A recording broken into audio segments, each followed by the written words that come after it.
আপনি বলছেন যে আমার লোকটাকে ভোট দিলাম নাকি? আপনি তো পিআর সিস্টেমে ভোটই দিবেন দলকে, এবং দলের তালিকা আগিয়ে দিবে নির্বাচন কমিশনে। তাতে যদি আপনি 200 সিট পান, 300 লোকের তালিকা দিচ্ছেন, প্রথম 200 নিয়ে যাবে। এবং এমপি সার্বজনীন, মানে গোটা দেশের জন্য, কোনো এলাকার জন্য না। তার কাজ আইন প্রণয়ন করা। একটা আইন যখন প্রণয়ন করে, সে আমি মধুবাগ মিরবাগের বা ধানমন্ডির এমপি, আমার আইনটা ধানমন্ডির জন্য না, টোটাল দেশের জন্য। আর এমপির কাজ 53 বছর ভায়োলেট করছে এমপিরা সংসদের সংবিধানের বিধান। তারা কি করছে? ওই জায়গায় কাজ হইতেছে, ডাক দে কন্ট্রাক্টর রে, ডাক দে ইঞ্জিনিয়ার রে, বিল পাঠানো। এটা তার কাজ না, এটা রাস্তার লোক।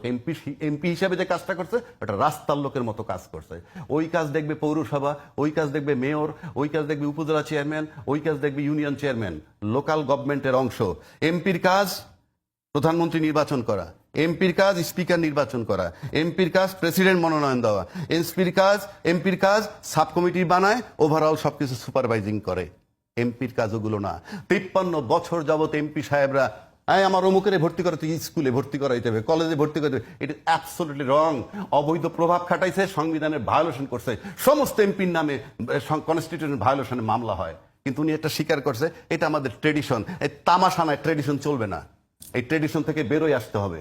যদি আপনার কারো উন্নয়নের কাজ করতে হয় এবং সেখান থেকে টাকা মারতে হয়, জাস্ট গো ফর উপজেলা চেয়ারম্যান, এমপি, এই ইউনিয়ন চেয়ারম্যান, পৌরসভা চেয়ারম্যান, তারপরে মেয়র হন, ডেভেলপমেন্ট ওয়ার্কের কাজ করেন। এমপি অনেক ডিগনিফাইড পোস্ট। এই আমার মতো কোট পইরা আসে মার্সিডিজ গাড়িতে নামলি আপনি ভাঙ্গারির ব্যবসায়ী এমপি হবেন, ওই দিন চলে গেছে। আপনি গণতন্ত্রের সিস্টেম মানে এই না যে আপনি একটা নির্বাচন হলেই সব শেষ। এক। দুই হচ্ছে, যে গণতন্ত্রে বিশ্বাসী তাকে ভাবতে হবে সংসদে একটা বিরোধী দল, শক্ত বিরোধী দল কোন প্রক্রিয়া আনা যায়, সেটাও তাকেই ভাবতে হবে। কারণ আপনি গণতন্ত্রে একটা সংবিধানে সংসদে একটা শক্ত বিরোধী দল দরকার।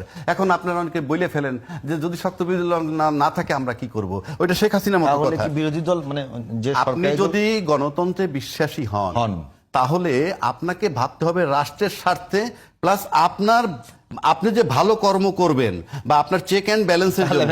একটু অ্যাড করে দিই আপনাকে। আমি মনে করছি যে এই মুহূর্তে নির্বাচন দিলে আমি ব্রুড মেজরিটি নিয়ে ক্ষমতা চলে আসবো, সেই ক্লিয়ার। এখন আপনি যদি বলেন ওইটুকু গণতান্ত্রিক আমি যদি হয়ে কাউকে শক্ত বিরোধী দল করবার জন্য একটু প্র্যাকটিস করি, কিন্তু যাকে করতে চাই তিনি তো আমাকে ক্ষমতায় আসতে দিতে চান না। না না না, এই জন্য আপনি তো ভোট ভাগ, সিট ভাগ করবেন না। আপনি পিয়ার পদ্ধতিতে গেলে একটা শক্ত বিরোধী দল আসবে। আর ওই যে বললো একটা ভোটের জন্য আটকে থাকবে, কখন? নিশ্চয়ই সেটা রাষ্ট্র এবং জনগণের জন্য অমঙ্গলজনক যদি হয়। মঙ্গলজনক যদি হয়, বাংলাদেশে একটা এমপির ক্ষমতা নাই বা 5টা এমপিরও ক্ষমতা নেই, এটা ঠেকায় রাখবে। সেই বিতর্কে আমি যাচ্ছি না, এটা বলে দিছি আগেই। এখন আসেন, আপনি কতগুলা কথা আনছেন এই যে ডাকসু নির্বাচন নিয়ে। ডাকসু নির্বাচনে অনেকগুলা প্রশ্ন আসছে। ডাকসু জাকসু একত্র করলে সেখানে কি বলছে? অমোছনীয় কালি ব্যবহার করছে, এই কথা আসছে।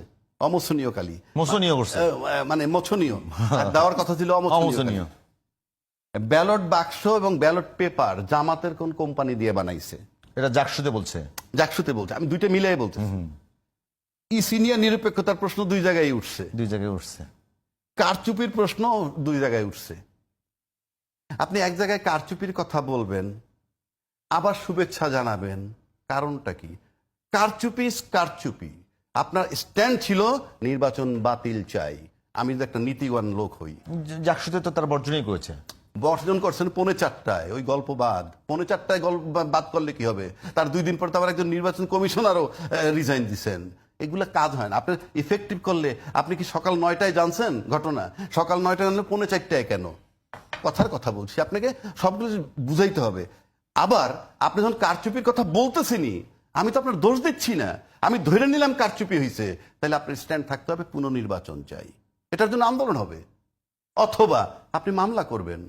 আবার আপনি শুভেচ্ছাও জানাচ্ছেন। আবার একটা জায়গায় দেখেন এসে বলতেছে, যেই আওয়ামী লীগ দীর্ঘ 17 বছর বা 16 বছরে যুদ্ধাপরাধীদের বিচার করছে, বিচার কইরা আমরা বলি আইনগতভাবে তারা অপরাধী, দণ্ড দিছে, সবই ঠিক আছে, বুঝলাম, কিন্তু স্বচ্ছ হয়নি।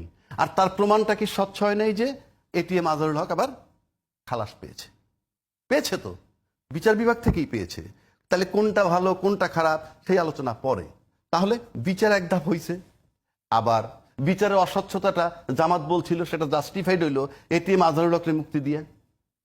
2 নম্বর আসেন, নিবন্ধন বাতিল করছে তার, রাজনৈতিক কর্মকাণ্ড নিষেধ করছে জামাতের।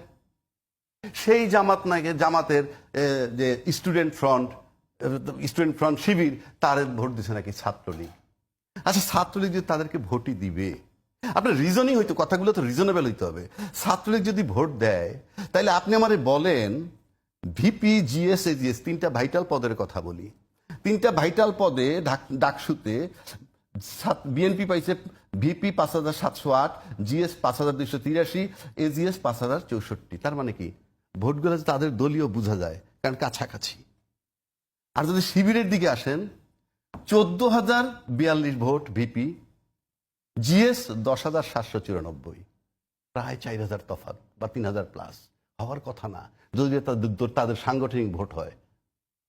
আবার এজিএস 11,772। এই পার্থক্য বইলে দেয় যে এই ভোটগুলো শিবিরের নয়। তাহলে ভোট দিল কারা? এবং শিবিরের ভোট যদি আপনি ওইভাবে ধরেন, ছাত্রলীগের লোকজন, বলতেছি শিবিরের ভোট যদি ওইভাবে ধরেন, তাহলে বিএনপির যে ভোট আছে ছাত্র দলের তার চেয়ে অনেক কম। অর্থাৎ ছাত্র দল যেখানে 5,700 পাইছে, সেখানে শিবির বড় ধর 2,500 পাইতে পারে। এখন ভোটগুলা পাইছে কার? আপনি খুব সহজে জবাব দিয়ে দিলেন, ছাত্রলীগ। যদি ছাত্রলীগ দিয়েই থাকে তাহলে জগন্নাথ হলে আসেন। জগন্নাথ হলে শিবিরের ভিপি পাইছে 10 ভোট, জিএস পাইছে 5 ভোট, এজিএস পাইছে 7 ভোট।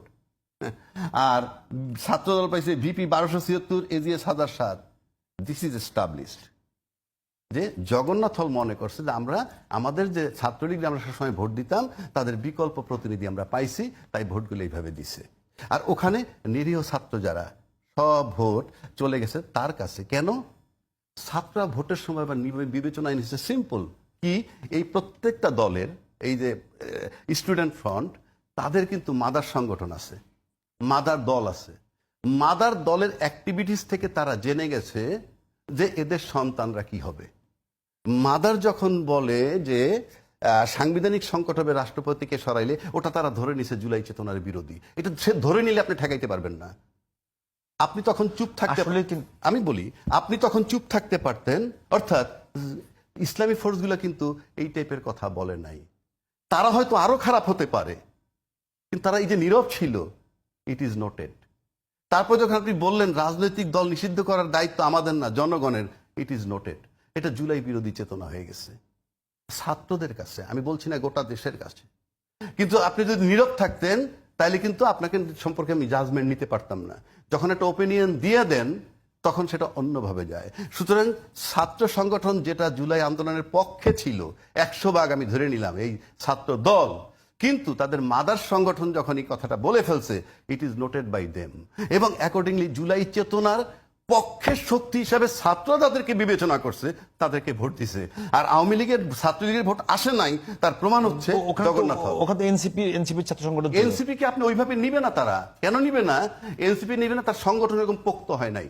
সোজা হিসাব, সংগঠন তো লাগবে, তার তো উইন করতে হবে, হিসাবটা ওইখানে। তারপর যদি আপনি যান, সেখানে কিন্তু স্বতন্ত্র একজনে যে লাইব্রেরি আর কি গবেষণার পাশ করছে, আবার উমামা সে 5,000 ভোট পাইছে, সেটাও কম না, সে তার তো কোনো সংগঠনই নাই। এরা দুইটা জিনিস চিন্তা করছে, কিছু ভোট দিছেই তাকে একান্তই, আর চিন্তা করছে ভোট যাতে বিফলে না যায়। কিন্তু সবই কিন্তু জুলাই চেতনার পক্ষে বিবেচনা করে দিচ্ছে। আপনাকে এইগুলা বিবেচনায় নিতে হয়েছে। এবং এটা আর একটা কথা বলছেনি, রাষ্ট্রীয় লেভেলে এই নির্বাচনের কোনো ইম্প্যাক্ট নাই, এটা আমিও বিশ্বাস করি বা করতাম।